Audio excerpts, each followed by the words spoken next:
કૃષ્ણ મિત્રો, સ્વાગત છે તમારું આપણી પોતાની ચેનલ શ્રીજી સત્સંગમાં। આજે આપણે સાંભળીશું અષાઢ માસના શુક્લ પક્ષમાં આવતી શયની એકાદશીની કથા। તો ચાલો સાંભળીએ શયની એકાદશીની કથા।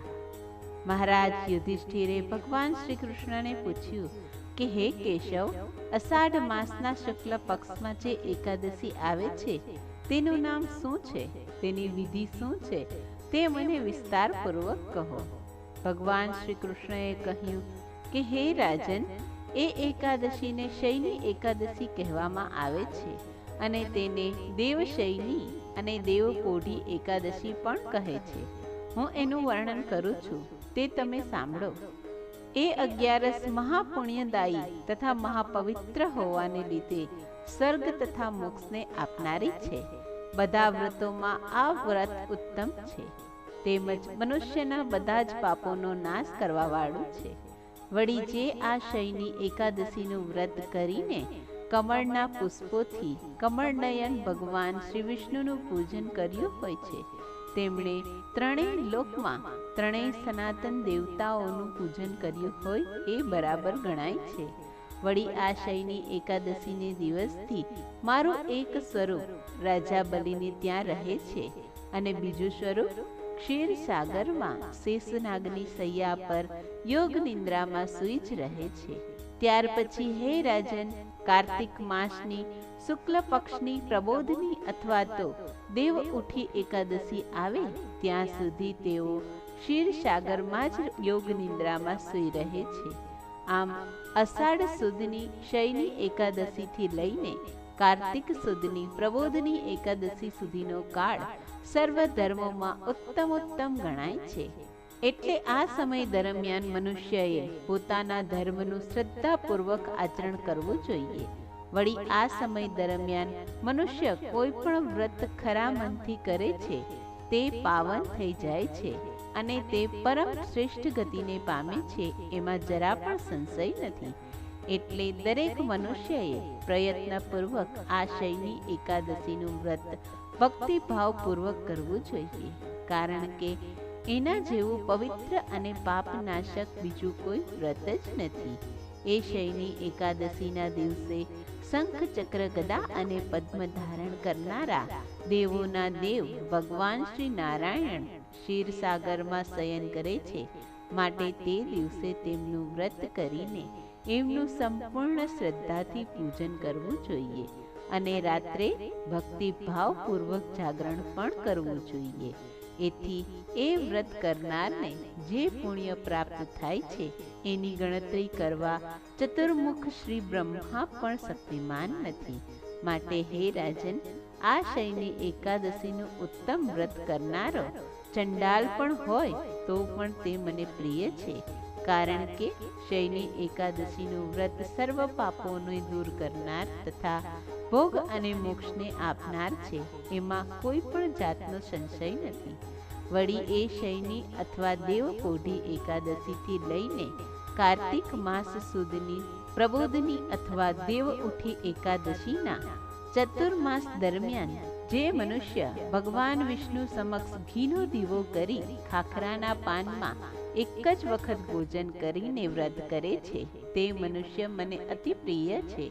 વળી આ ચાતુર્માસ દરમિયાન શ્રી વિષ્ણુ ક્ષીરસાગરમાં સૂઈ રહ્યા હોય છે, એટલે એ વ્રત કરનાર મનુષ્યએ પથારી પાથર્યા વિના જમીન પર જ સૂઈ રહેવું જોઈએ। શ્રાવણ માસમાં શાક ન ખાવું જોઈએ, ભાદરવામાં દહીં ન ખાવું જોઈએ, આસો માસમાં દૂધ ન પીવું જોઈએ અને કારતક માસમાં ચણા, તુવેર, વાલ, વટાણા, મગ જેવા દરેક 2 દાળવાળા કઠોળનો ત્યાગ કરવો જોઈએ। વળી જે મનુષ્યો આ ચાતુર્માસ દરમિયાન બ્રહ્મચર્યના નિયમનું ચુસ્તપણે પાલન કરે છે તે અવશ્ય પરમ ગતિને પામે છે। વળી હે રાજન, આ એકાદશીના વ્રતનું પાલન કરવાથી જ મનુષ્ય સર્વ પાપોમાંથી મુક્ત થઈ જાય છે। માટે ભૂલ્યા વગર આ શયની એકાદશીનું વ્રત અવશ્ય કરવું જોઈએ। યુધિષ્ઠિરે ભગવાન શ્રી કૃષ્ણને કહ્યું કે હે કૃષ્ણ, તમે કહેલ શયની એકાદશીનું વ્રત અને તેની વિધિ મેં સાંભળી, હવે તેના સંબંધમાં કોઈ પૌરાણિક કથા હોય તો તે મને કહો. ભગવાન શ્રી કૃષ્ણએ કહ્યું કે હે રાજન, નારદના પૂછવાથી બ્રહ્માજીએ કહેલી કથા હું તમને કહી સંભળાવું છું, તે તમે ધ્યાનપૂર્વક સાંભળો. પૂર્વે સૂર્યવંશમાં માંધાતા નામનો એક પ્રતાપી અને સત્યવાદી રાજા રાજ્ય કરતો હતો. તે પ્રજાપ્રેમી હતો. વળી એ ધર્મ અનુસાર પોતાના પુત્રોની જેમ પ્રજાનું પાલન કરતો હતો. પ્રજા બધી વાતે સુખી હતી. એના રાજ્યમાં કદી દુકાળ પડ્યો ન હતો. મોટી મોટી માનસિક બીમારીઓથી કોઈ પીડાતું ન હતું. અસાધ્ય શારીરિક રોગ પણ કોઈને થતો ન હતો. તેની પ્રજા નિર્ભય, નિરોગી તથા ધન ધાન્યથી સમૃદ્ધ હતી. તેમજ એ રાજાના ખજાનામાં પણ આવેલું ધન સંપૂર્ણ ન્યાય વડે જ મેળવાયેલું હતું. વળી એ રાજ્યમાં બધાય વર્ણના તથા આશ્રમોના લોકો પોતપોતાના ધર્મમાં પ્રવૃત્તિ કરી રહ્યા હતા.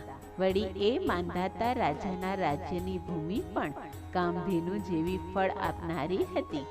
એટલે કે એ ભૂમિ પુષ્કળ ધાન્ય ઉત્પન્ન કરતી હતી. આમ સુખપૂર્વક અને આનંદમાં ઘણા વર્ષો વીતી ગયા. એક સમયે રાજાના પૂર્વજન્મના કોઈ પાપ કર્મને લીધે એના રાજ્યમાં 3 વર્ષ સુધી વરસાદ થયો નહીં. પરિણામે દુકાળ પડ્યો. અન્નના ભંડારો પણ ખાલી થઈ ગયા.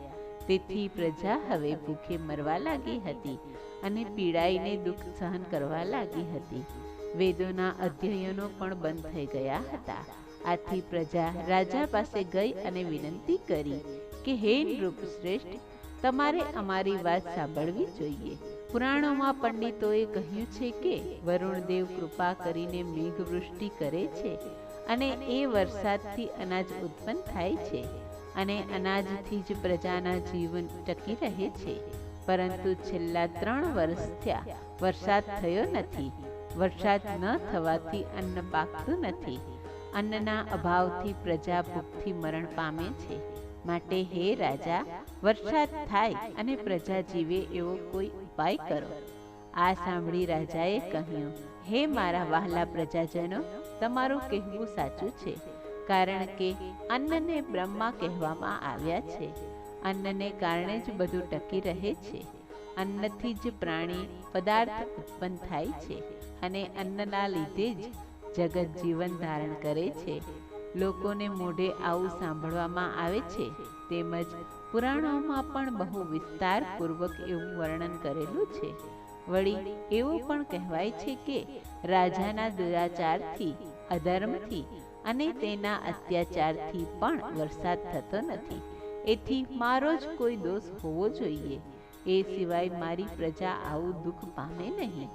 આ બાબતમાં હું ઘણા જ વિચારો કરું છું, પરંતુ મેં શું દોષ કર્યો છે એ મને સમજાતું નથી. છતાં હું તમારા બધાયના કલ્યાણ માટે કોઈને કોઈ ઉપાય જરૂર શોધી કાઢીશ. આમ કહીને પાકો નિશ્ચય કરીને રાજા માંધાતા થોડુંક સૈન્ય અને થોડીક વ્યક્તિઓને લઈને વિધાતા અને ભગવાનને ભાવપૂર્વક નમસ્કાર કરીને જંગલમાં ગયો. ત્યાં જઈને મુખ્ય મુનિઓ અને મોટા તપસ્વીઓના આશ્રમમાં ફરવા લાગ્યો. આમ જંગલમાં ફરતા ફરતા એક દિવસ એણે મહર્ષિ અંગિરસને જોયા. એમને જોતા જ રાજાનું હૃદય આનંદથી ભરાઈ ગયું. રથમાંથી નીચે ઉતરી એમને દંડવત પ્રણામ કર્યા. આથી મહર્ષિ અંગિરસને ઘણો જ આનંદ થયો. ઋષિએ એમને વનમાં આવવાનું કારણ પૂછ્યું. ત્યારે માંધાતાએ વિનયપૂર્વક કહ્યું કે હે મહારાજ, હે મહર્ષિ, હું ધર્મવિધિ પ્રમાણે રાજ્ય કરું છું. મેં ઘણા મોટા યજ્ઞો કર્યા છે, દાન પણ ઘણું કર્યું છે. છતાં મારા રાજ્યમાં વરસાદ કેમ થતો નથી એનું કારણ મને સમજાતું નથી. મારી આ શંકાનું આપ નિવારણ કરો. તેમજ મને કોઈ એવો ઉપાય બતાવો કે જેથી કરીને વરસાદ થાય અને મારી પ્રજા સુખી થાય. અંગિરસ મહર્ષિએ કહ્યું કે હે રાજન, આ સત્ય યુગ છે અને એ બધા યુગોમાં ઉત્તમ છે. તેથી આ યુગમાં લોકો બ્રહ્મચર્યના વ્રતનું પાલન કરનારા પરમેશ્વર પરાયણ તથા વેદોના અધ્યયનમાં તત્પર રહેનારા હોય છે. અને આ યુગમાં ધર્મ પણ સત્ય, દયા, અહિંસા અને દાન આ 4 વિભાગો વાળો હોય પરિપૂર્ણ છે. તેમજ આ યુગમાં કેવળ બ્રાહ્મણો જ તપસ્વી હોવા જોઈએ. પરંતુ હે રાજન, તમારા રાજ્યમાં એક શુદ્ર તપ કરી રહ્યો છે. એ અધર્મને કારણે તમારા દેશમાં વરસાદ વરસતો નથી. માટે એ શુદ્રનો નાશ કરવાનો પ્રયત્ન કરો, જેથી અધર્મનો દોષ શાંત થશે. રાજા માંધાતાએ કહ્યું કે હે મુનિવર, એક તો એ શુદ્ર તપસ્યા કરી રહ્યો છે અને બીજું તે નિરપરાધી છે, તેથી હું એનું અનિષ્ટ પણ નહીં કરી શકું. એ સિવાયના કોઈ ધર્મના દોષને શાંત કરવા માટે કોઈ ઉપાય હોય તો મને આપ જણાવો, જેથી આ અનાવૃષ્ટિનું ઉપદ્રવ નાશ પામે અને મારી પ્રજા સુખી થાય. રાજાની ટેક જોઈને મહર્ષિને કહ્યું કે હે રાજન, હું તમારી ન્યાયપ્રિયતાની કસોટી કરવા ઈચ્છતો હતો. તમારા જવાબથી હું પ્રસન્ન થયો. તમે તમારા પ્રજાજનોમાં કોઈ ભેદ કરતા નથી. હવે તમે અને તમારી પ્રજા અષાઢ મહિનાની શુક્લ પક્ષની શયની એકાદશીનું વ્રત કરો. એનાથી બધા ઉપદ્રવો શાંત થાય છે, સર્વ સિદ્ધિઓ પ્રાપ્ત થાય છે અને એના વ્રતના પ્રભાવથી વરસાદ થશે. ધન ધાન્યના ભંડારો ભરપૂર રહેશે. આથી રાજાને ઘણો જ આનંદ થયો. ઋષિને પ્રણામ કરીને પોતાની સાથે આવેલી વ્યક્તિઓ તેમજ સૈન્યોની સાથે તે પોતાની રાજધાનીમાં આવ્યો. અષાઢ મહિનાની શયની એકાદશીના 2 દિવસ પહેલા રાજાએ નગરમાં ઢંઢેરો પીટાવ્યો અને દરેક પ્રજાજનોને જાણ કરી કે સૌએ શયની એકાદશીનું વ્રત કરવું. રાજા સહિત સૌએ વિધિપૂર્વક આ વ્રત કર્યું. ભગવાન વિષ્ણુની પૂજા કરી, ઉપવાસ કર્યા અને રાત્રે ધૂન, ભજન, કીર્તન સહિત જાગરણ પણ કર્યું. એ વ્રતના પ્રભાવથી એ વર્ષે ખૂબ જ સારો વરસાદ થયો. ધરતી પાણીથી તરબોળ થઈ ગઈ. ખેતરો હર્યા ભર્યા અને ધાનથી સુશોભિત થઈ ગયા. પ્રજા સુખી થઈ ગઈ. ભગવાન શ્રી કૃષ્ણએ કહ્યું કે હે યુધિષ્ઠિર, તમારે પણ આ શયની એકાદશીનું વ્રત અવશ્ય કરવું જોઈએ. વળી મોક્ષની ઈચ્છાવાળાઓએ પણ આ વ્રત ભક્તિભાવપૂર્વક કરવું જોઈએ. વળી એ એકાદશીને દિવસે પાણીથી ભરેલા ઘડાને વસ્ત્રથી ઢાંકીને દહીં અને ચોખાની સાથે બ્રાહ્મણને દાનમાં આપવા જોઈએ. સાથે છત્રી અને પગરખા પણ આપવા જોઈએ. દાન આપતી વખતે આ મંત્રનું ઉચ્ચારણ કરવું: નમો નમસ્તે ગોવિંદ ભૂતશ્રવણ શંનક અધોદશં ક્ષયં કૃત્વા સર્વસૌખ્યપ્રદો ભવ ભુક્તિ મુક્તિ પ્રદશ્ચૈવ લોકાના સુખદાયકઃ. અર્થાત, હે બુદ્ધ શ્રવણ નામ ધારણ કરવા વાળા ભગવાન ગોવિંદ, આપને નમસ્કાર હો, નમસ્કાર હો. મારા સઘળા પાપોનો નાશ કરીને આપ મને સર્વ પ્રકારના સુખ આપો. તમે ભક્તજનોને ભોગ અને મોક્ષ આપનારા છો, તેમજ સુખદાયક છો. હે રાજન, જે મનુષ્ય આ શયની એકાદશીની શ્રેષ્ઠ કથાને પાપો દૂર કરનારી સમજી પોતે સાંભળે છે તેમજ બીજાને સંભળાવે છે, તે મનુષ્ય પણ અશ્વમેઘ યજ્ઞ કર્યાનું ફળ મેળવે છે. અતઃ શ્રી સ્કંદ પુરાણે આષાઢ માસ શુક્લ પક્ષ શયની એકાદશી વ્રત કથા સંપૂર્ણમ. જય શ્રી કૃષ્ણ મિત્રો, આપણી આ ચેનલને લાઈક, શેર અને સબસ્ક્રાઇબ કરવાનું ચૂકશો નહીં. જય શ્રી કૃષ્ણ.